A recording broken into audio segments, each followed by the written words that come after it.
Karena sekuat apapun, sebagus apapun aplikasi, sebagus apapun software, sebagus apapun konten yang kita miliki, semua itu kan berjalan di atas infrastruktur.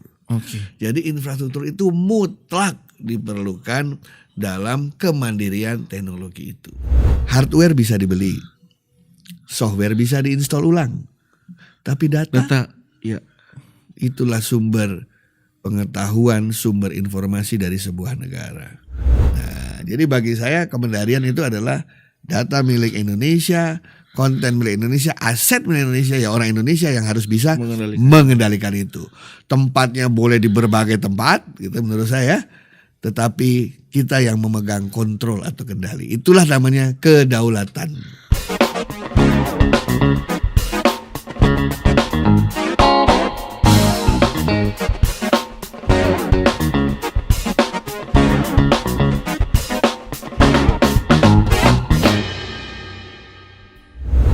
Halo Sobat Bisnis, kita berjumpa lagi di Podcastnya Bisnis Indonesia. Dan mungkin Sobat Bisnis beberapa waktu ke belakang, apalagi di 2023 ini, merasakan betapa pesatnya ya pertumbuhan teknologi, terutama di Indonesia.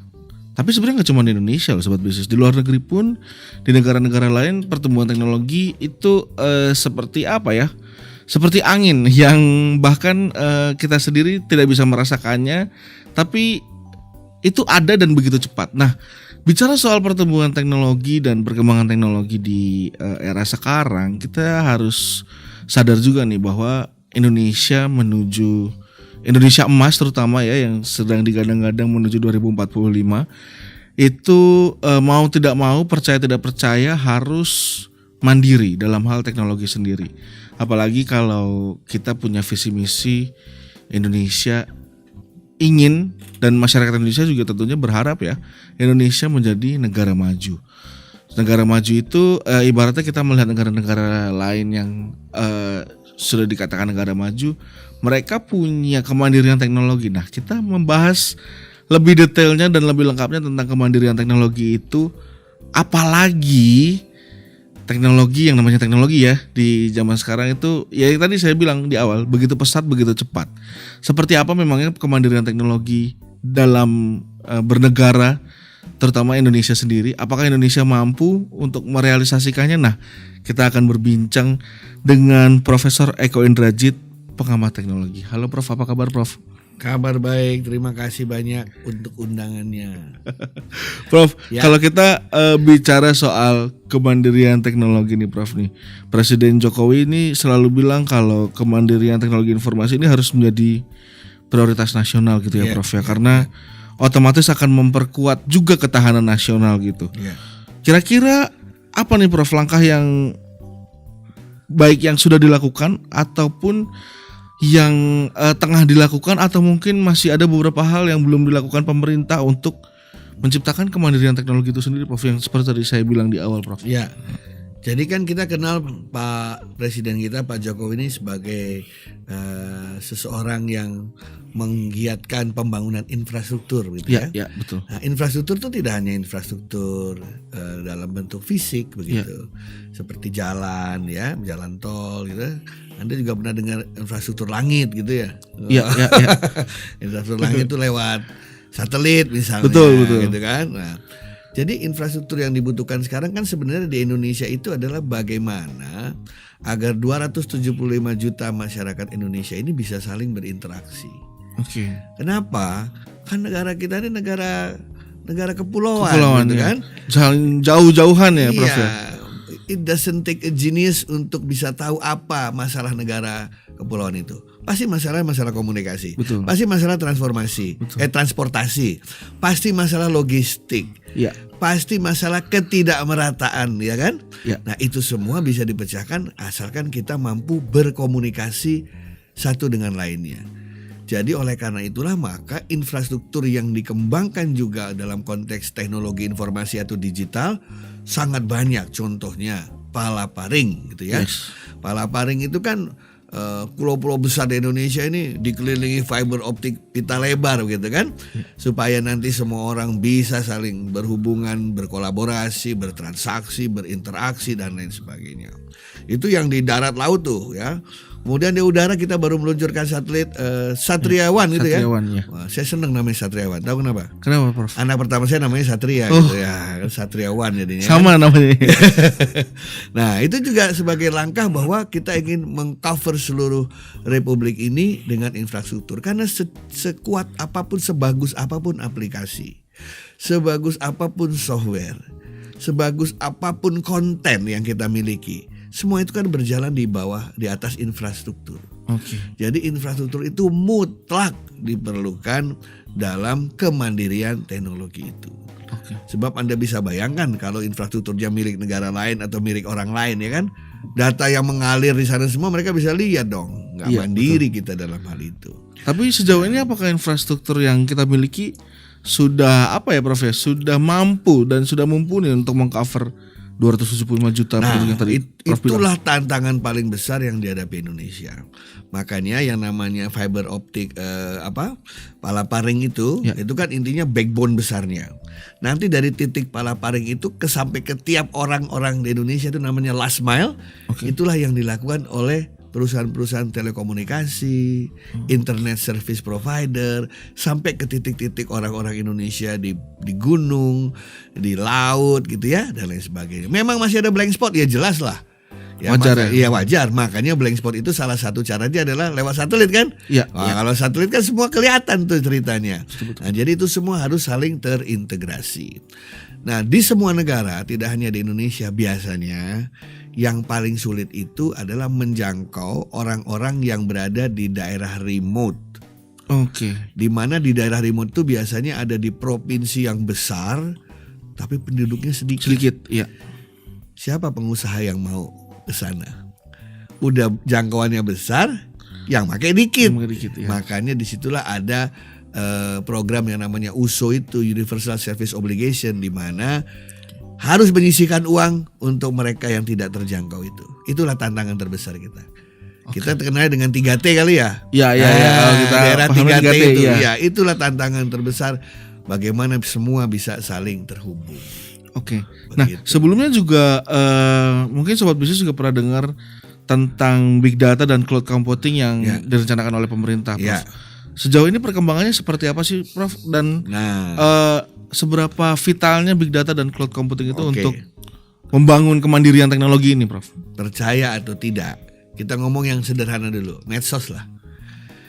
5 besar medsos itu Indonesia pasti di dalamnya ya. Mau medsos apa aja lah, mau Facebook, mau Instagram, TikTok, mau TikTok yang terbaru. Udahlah. Pokoknya kita selalu di atas ya. Negara kita ini negara yang senang bersosialisasi, senang ngobrol.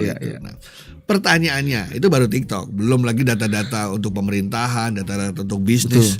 Bayangin 275 juta orang dalam satu hari itu berinteraksi kayak apa? Pertanyaannya adalah, itu kan data seliweran semua di infrastruktur tadi kan? Nyimpennya di mana?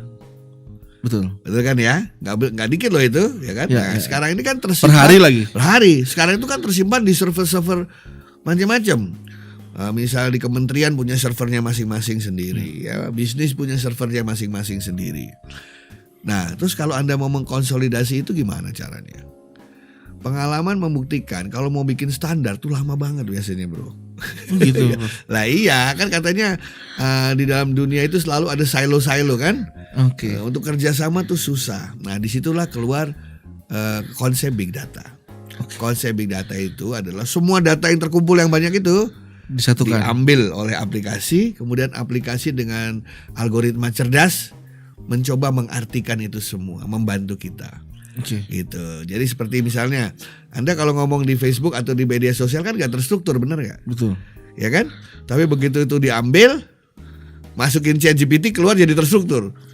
Benar gak? Nah, kurang lebih cara kerja big data kayak gitulah. Gitu.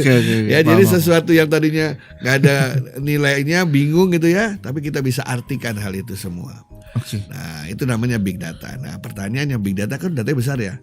Nanti hasilnya disimpan di mana, ditaruh di mana. Kalau ada apa-apa, apa yang terjadi dengan kementerian misalnya kan ya. Ya. Tiap negara punya yang namanya data center nasional.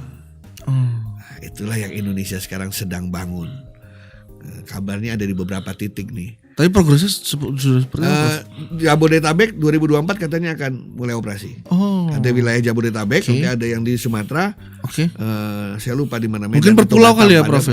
Satu nanti di IKN baru. Oke. Ya, karena tergantung dari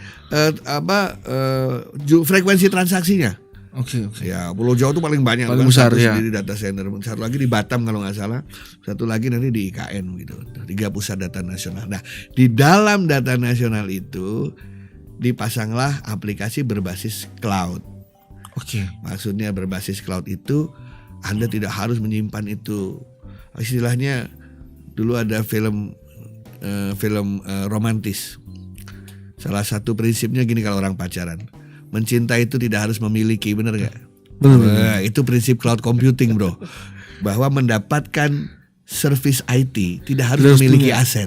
Oke. Jadi asetnya kita share. Semuanya itu ada di data center nasional itu.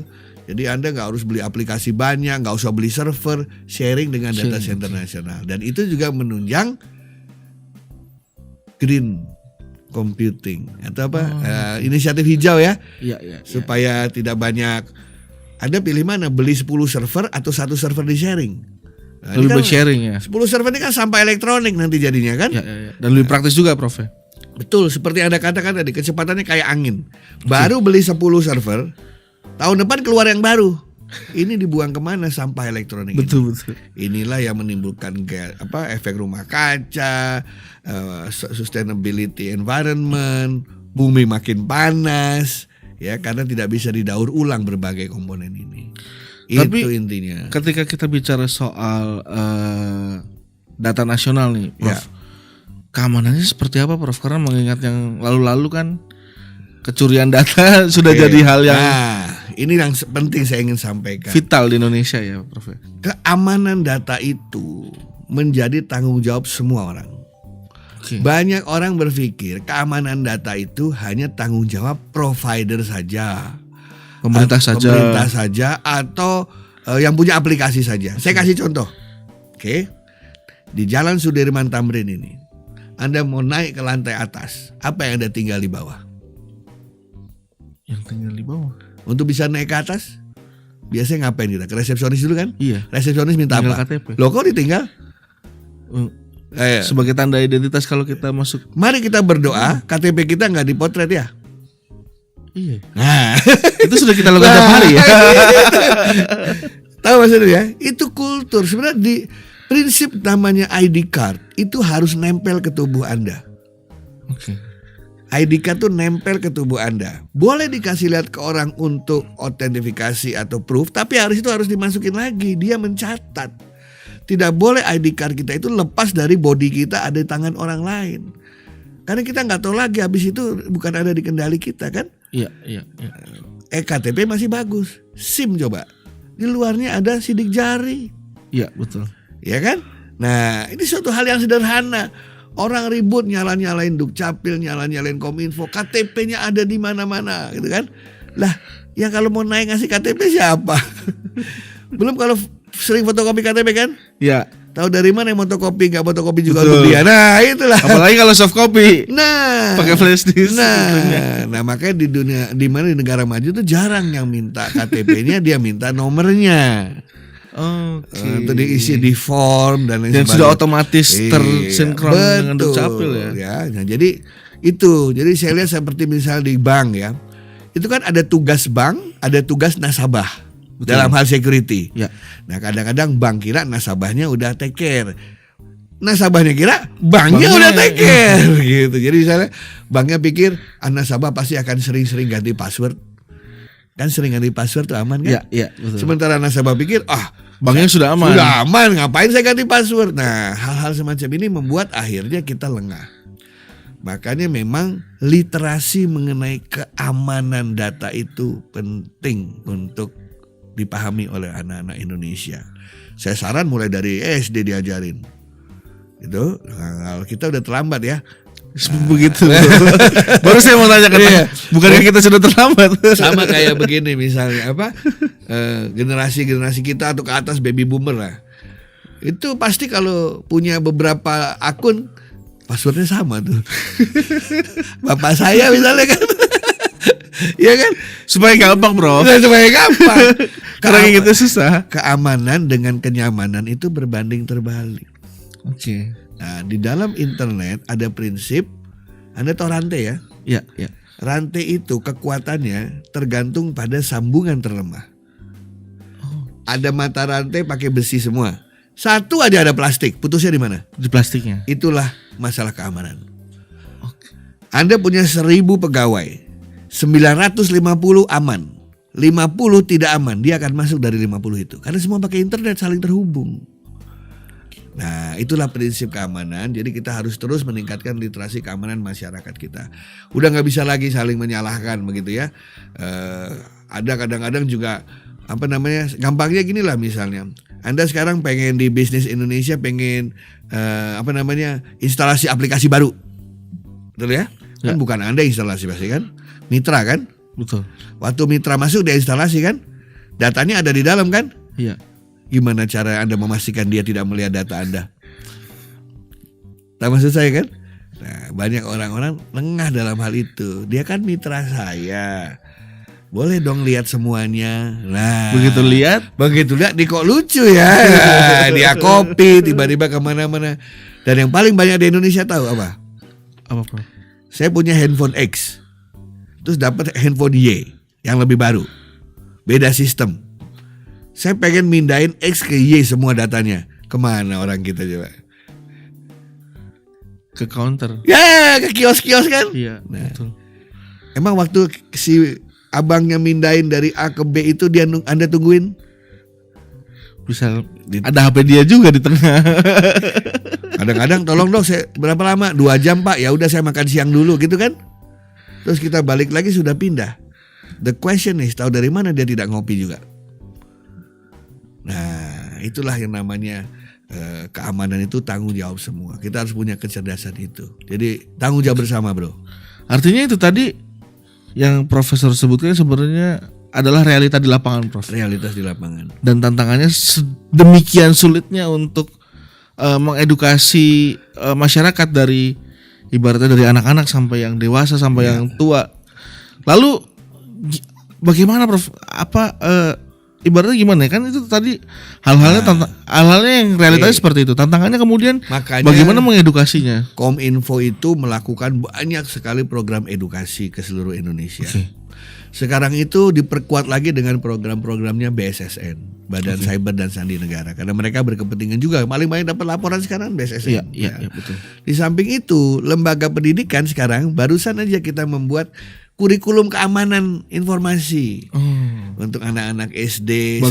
Seterusnya. Ya, itu udah lintas sektoral tuh. Seingat saya di situ ada Kominfonya, ada Kementerian Pendidikannya.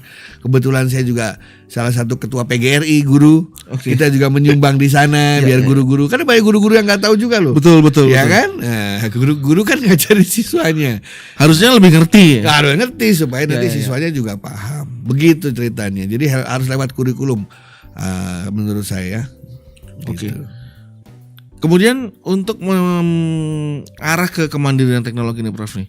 Kita lihat misalkan negara-negara lain, saya ambil contoh seperti China, dia sudah punya Google sendiri, pencari data sendiri gitu ibaratnya. Terus juga Rusia pun demikian gitu ya. Dan mereka ketika kita bicara soal keamanan negaranya gitu, mereka sangat safety sekali. Apakah kemudian Indonesia urgensinya sudah ke arah sana, Prof? Inilah yang kalau kita bicarakan rame nih perdebatannya. Pengennya kita berdaulat sendiri, betul. Tapi dulu kan gini ya, China itu membuat infrastruktur sendiri, semuanya sendiri. Karena dia ketika itu mengalami apa? Dia diasingkan oleh semua negara kan waktu itu. Dia diasingkan, dia tidak dapat ilmu dari Barat, dia dimusuhi oleh Barat. Gitu ya? Sehingga dia dalam kondisi itu terpaksa melakukan apa? Kalau gitu saya akan bikin sendiri. Di tengah-tengah dia semakin sure bahwa Barat nih kayaknya mau ngumpulin semua data dan informasi nih supaya menguasai dunia. Dia bilang kita akan bikin Great Wall sendiri dalam hal IT. mereka bikin yang namanya media sosial sendiri, mereka bikin Google-nya sendiri, ya kan? Mereka ada Baidu dan lain sebagainya itu. Pembayarannya sendiri dengan Alipay dan WePay, ya kan? Anda ke sana nggak bisa buka Google. Artinya dimonopoli sama mereka sendiri ya, Nah, Prof? mereka mungkin itu kan sendiri. Kenapa? Karena mereka untuk memenuhi kebutuhan rakyatnya sendiri, ya itu masih kurang infrastrukturnya. Jadi ada konteksnya. Rusia juga ada konteks, orang perang dingin sama Amerika kok. Siapa yang menguasai informasi, dialah yang menguasai. Jadi ada konteksnya begitu. Nah, kalau tidak punya musuh bersama, itu biasanya orang lengah, Pak.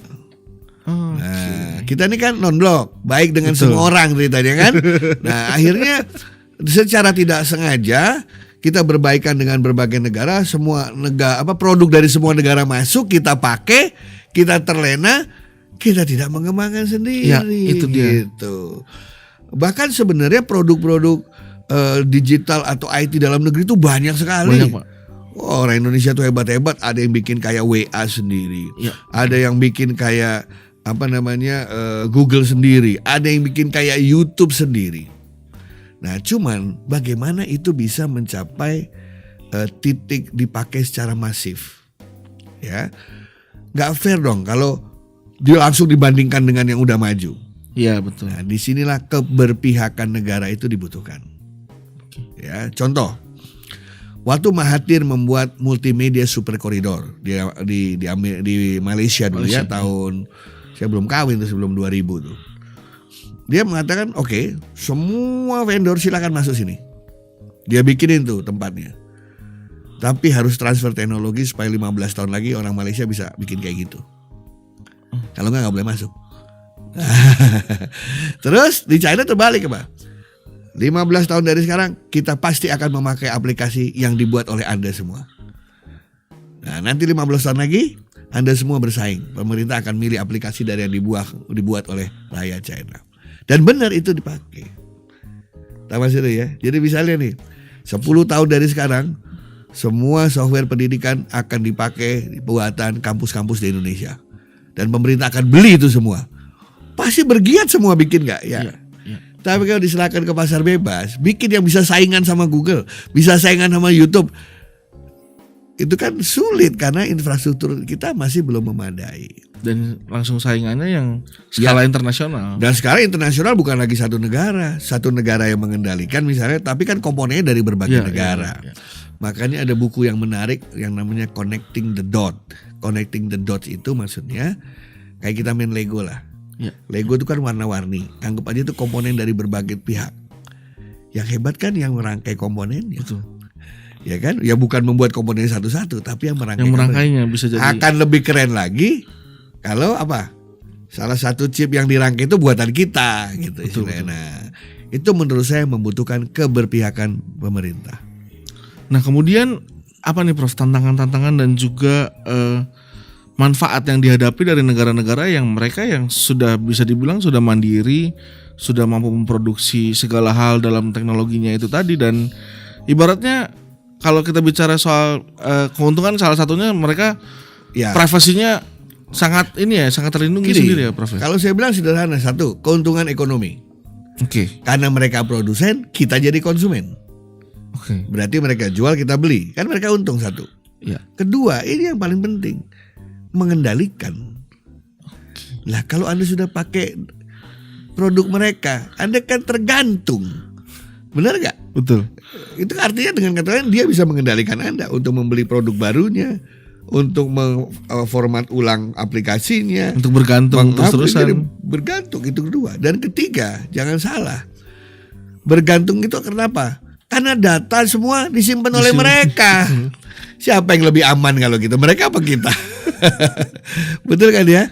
Nah, saya selalu bilang begini, hardware bisa dibeli, software bisa diinstal ulang, tapi data ya, itulah sumber pengetahuan, sumber informasi dari sebuah negara. Gitu. Bayangin kalau dia tahu semua data jenderal-jenderal kita pergi kemana saja. Dia tahu data dirut-dirut BUMN kita sedang traveling kemana. Gara-gara kita menggunakan sistem atau kita pakai e-commerce yang kepemilikannya sudah mayoritas negara lain. Tapi ini sudah berlangsung dan sudah jadi kebiasaan ya Prof ya. Tapi iya masih saya mengajak berpikir, belum sadar aja. Saya ngajak berpikir innocent dikit gitu ya. Menurut Anda, kalau Anda membuat aplikasi dan dipakai orang, kira-kira Anda bisa ngelihat gak sih data yang ada di aplikasi yang Anda buat itu? Iya dong. Ya pasti bisa lah. Dan saya juga akan pengen tahu. Masalahnya Anda boleh ngelihat atau tidak. Ya. Itu masalah hukum dan masalah etika. Betul. Tapi ketika Anda sedang berperang dengan negara itu, apa yang akan Anda lakukan? Anda pasti akan melihat kan? Betul. Kelemahannya apa kan? Itu banyak orang lupa. Dikirain enggak kok, dia bilang sudah aman, dipastikan aman. Ya, karena mereka masih menjunjung hukum dan etika itu. Mereka bisa melihat, cuman mereka tidak melihat. Gitu. Jadi melihat tuh bisa tuh belum tentu boleh. Nah, kalau kita bolehnya itu udah dilanggar, habislah kita. Nah, ini kita masuk ke yang tadi Prof bilang tentang perang nih Prof nih. Iya. Ketika kita bicara soal kemandirian teknologi itu jadi salah satu langkah preventif. Ketika misalkan suatu hari Indonesia berperang dengan negara lain, otomatis kan itu salah satu langkahnya adalah melindungi data-data tadi yang Prof bilang ya. Ya. Nah, kemudian apakah kemandirian teknologi ini jadi indikator mutlak Prof untuk kita punya perlindungan terutama untuk perlindungan masyarakat dan mulai juga dari perang fisik nih ya. Perang fisik itu ya kalau damai perang fisik kan kita udah nggak pakai aturan normal ya. Kita pakai protokol perang ya. Nomor satu saya pasti pengen tahu di mana aja sih titik-titik Anda nyimpen senjata, benar gak? Betul. Nah, sekarang saya mau tahu sistem pertahanan negara itu nyimpen informasi mengenai di mana aja titik-titik itu ada di aplikasi apa, gitu ya. Ternyata ketahuan satu di sini, satu di sana, satu di sini, satu di sana. Ya luncurin peluru kendali ke sana, selesai senjata kita selesai. Habis itu pusat logistik pasti yang dia lihat. Di mana pusat penyimpanan beras, di mana pusat penyimpanan gandum, di mana pusat penyimpanan bahan pokok. Ya. Dihancurin itu lapar Anda. Kalau lapar tuh nggak usah takut perangnya. Dari dalam sendiri akan nyerang. Betul ya. Nah itu informasi itu penting. Jadi hati-hati waktu membuat sistem informasi logistik negara itu, sistem informasi persenjataan, ya kan? Atau sistem informasi terkait dengan oil and gas. Ya betul. Ya kan? Titik-titik telekomunikasi. Alah nggak usah perang Pak. Dulu fiber optik diputusin di Sulawesi, Jakarta teriak kok. Ya kan? Jadi gak usah rumit-rumit pelangnya, canggih aja. Kan ada galian di depan aja bisa teriak Pak. Ada bisa teriak, hanya galian kecil kan. Sederhana itu istilahnya. Nah, bukan masalah galiannya, tapi informasi di mana yang harus saya rusak. Betul. Sehingga damage-nya besar. Itulah perang yang biaya sedikit tapi dampaknya besar. Dengan kata lain ada orang nanya ke saya, Pak kalau gitu gak usah perang, mereka juga bisa melakukan itu lah. Iya. Betul kan? Dalam keadaan damai pun mereka bisa boikot kita. Makanya setiap kali saya itu diminta untuk merancang suatu data center misalnya ya, atau apapun, saya bisa pastikan walaupun data center itu dibom, fiturnya masih jalan. Tahu sudah ya? Itu arsitektur yang bagus. Disitulah cloud dibutuhkan. Betul. Karena kalau udah cloud orang nggak tahu mana yang harus dibom. Cloud itu kan somewhere, beberapa komputer saling terhubung ya. Tapi kita kadang-kadang bangga punya data center di sana, diresmikan rame-rame, dipotret kiri kanan. Jadi semua orang tahu. Semua orang tahu, seluruh dunia tahu. Oh di situ selesai. Jadi bercandaan. Nah, jadi itu yang namanya paradoks. Di suatu titik kita harus transparan dan akuntabel. Di pihak lain itu jadi resiko. Saya jadi ngerti waktu itu ada pepatah yang sering dikatakan, tell the truth but not the whole truth. Ya. Jadi diam-diam mestinya kita punya data center yang tidak ada yang tahu itu ada di mana. Betul ya? Ya, diresmikannya formalitas saja gitu. Gak usah diresmikan. Gak ada yang tahu. Yang tahu mungkin hanya Presiden Indonesia, Panglima Angkatan Bersenjata misalnya, atau Kepala BSSN, mungkin itu aja yang tahu ya. Disumpah gitu kan, semua kayak di negara lain kan seperti itu. Artinya kalau kita bicara soal situasi geopolitik dunia gitu ya Pak, kemandirian teknologi ini jadi satu yang urgent. Teknologi itu diciptakan manusia untuk membantu hidupnya. Oke. Dan terbukti teknologi digital itu sangat banyak membantu manusia. Sehingga manusia menggunakannya. Nah, yang manusia itu lupa, ada hukum yang mengatakan, prinsip yang mengatakan bahwa semakin benda itu berguna, semakin tinggi pula resikonya. Betul. Contoh, ibu-ibu senang berlian kan? Ya. Karena nilainya tinggi kan? Pada saat yang sama banyak yang ingin merampok ya, benar Betul. nggak? Bapak-bapak nabung euro, US dollar karena nilainya naik terus. Pada saat yang sama banyak yang ingin mencurinya. Internet digital dipakai rame-rame, manfaatnya makin besar. Nggak mungkin sesuatu yang mendatangkan manfaat tidak ada risiko yang Risikonya. membayanginya. Jadi semakin kita merasakan manfaat, seharusnya kita semakin aware. Wah, saya dapat manfaat nih, jangan terlena gitu ya. Nah, kadang saya katakan keamanan dan kenyamanan berbanding terbalik. Kalau Anda ingin data Anda aman, mungkin Anda akan merasa tidak nyaman karena mungkin passwordnya berlapis, Ya. ya Ribet. kan? Ribet. Nah, tapi aman. Makanya paling gampang sekarang kalau pakai biometrik ya, Ya. sidik jari, retina mata, wajah dan lain sebagainya. Gitu, Pak. Nah, mungkin ini terakhir nih Prof Nick. Ya. Karena kita bicara soal kemandirian teknologi tadi, beberapa pihak itu menganggap kalau adanya kemandirian teknologi akan mengisolasi. Misalkan kita bicara soal, contohnya adalah Korea Utara nih Prof nih. Dia mandiri, segala sesuatunya diproduksi sendiri dan mereka benar-benar menyimpan segala sesuatunya secara aman. Tapi mereka terisolasi Prof Ya. dengan situasi luar, dengan informasi luar bahkan. Oke. Ini bagaimana nih Prof? Jadi sesuatu yang Ya. dilematis. Kemandirian teknologi itu bukan tujuan. Oke. Itu adalah jalan untuk mencapai tujuan. Oke.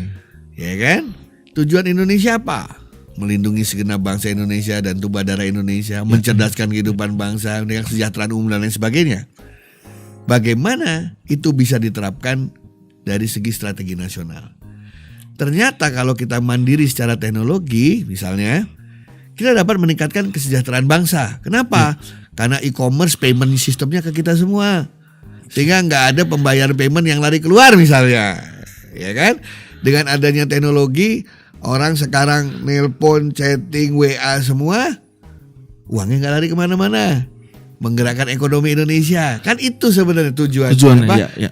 Kemandirian itu adalah cara mencapai Prosesnya, tujuan. ya. Saya yakin Korea Utara juga punya tujuannya sendiri kenapa dia membuat itu sendiri tanpa bisa dilihat yang lain gitu ya. Nah, oleh karena itulah makanya saya selalu mengatakan, oke, kalau Anda sudah mandiri, so what? Apakah yakin kemandirian itu akan membuat Anda jadi berhasil apa tidak? Sebagai salah satu indikator, yes. Karena ada bangsa yang tidak punya teknologi tapi bisa mandiri. Kenapa? Dia beraliansi dengan yang punya teknologi, kata maksud saya ya. Nah, kayak gitu tuh. Nah, jadi bagi saya kemandirian adalah kita mampu mengendalikan yang menjadi milik kita. Dan bukan satu hal yang utama berarti Prof. Data saya boleh kamu simpan, tapi yang kendalikan saya. Gitu. Aplikasi saya boleh kamu kelola, tapi saya yang mengendalikan. Itu namanya mandiri. Karena ada juga apa? Semuanya punya kita, tapi kita nggak bisa mengendalikannya. Dan kenapa? Karena datanya disimpan di server yang diakses oleh luar. Ya saya nggak bisa mengendalikan kan. Nah, jadi bagi saya kemandirian itu adalah data milik Indonesia, konten milik Indonesia, aset milik Indonesia, ya orang Indonesia yang harus bisa mengendalikan itu. Tempatnya boleh di berbagai tempat, gitu menurut saya. Tetapi kita yang memegang kontrol atau kendali. Itulah namanya kedaulatan. Nah, gitu. Berapa SKS kita hari ini? Mantap Prof, luar biasa informasinya. Terima kasih banyak Prof. Terima kasih buat banyak sudah ngobrol-ngobrolnya. diundang. Mudah-mudahan berguna. Terima kasih. Ya. Sangat apa ya, kalau buat saya sih insight-nya banyak banget nih Prof, dan saya juga jadi lebih banyak paham dan lebih banyak tahu mengenai pentingnya kita bisa mengendalikan apa ya tadi ya, kemandirian teknologi itu tadi Prof, bisa mengendalikan teknologi itu tadi. Semua yang kita miliki, itu kan ya. Betul. Sama Anda punya mobil, Tapi Anda bisa mengendalikan, kan nggak harus punya Anda mobilnya. Betul nggak? Betul, Tapi betul. Anda yang kendalikan kan? Betul, Daripada betul, punya Anda, tapi Anda nggak bisa kendalikan. Nah, itu kan susah. Kenapa? Karena kredit katanya. Terima kasih banyak Prof Iya, buat ngobrol-ngobrolnya. terima kasih. Terima kasih juga buat sobat bisnis yang sudah menyaksikan episode ini. Semoga banyak hal yang bisa sobat bisnis dapatkan, dan juga itu tadi ya, semoga juga Indonesia bisa memicu dan membangun kemandirian teknologi tadi, dan semoga jadi 2045 ini Indonesia emas. Kita semakin melihat apa ya Prof ya, tujuan 2045 ini jadi lebih realistis lagi Prof. Ya, harus Setelah bisa ngobrol-ngobrol dan tadi. pasti bisa. Harus bisa dan pasti bisa itu tadi. Terima kasih banyak untuk ngobrol-ngobrolnya Prof. Terima kasih Terima kasih banyak. banyak untuk sobat bisnis yang sudah menyaksikan. Sampai jumpa di episode berikutnya. Thank you.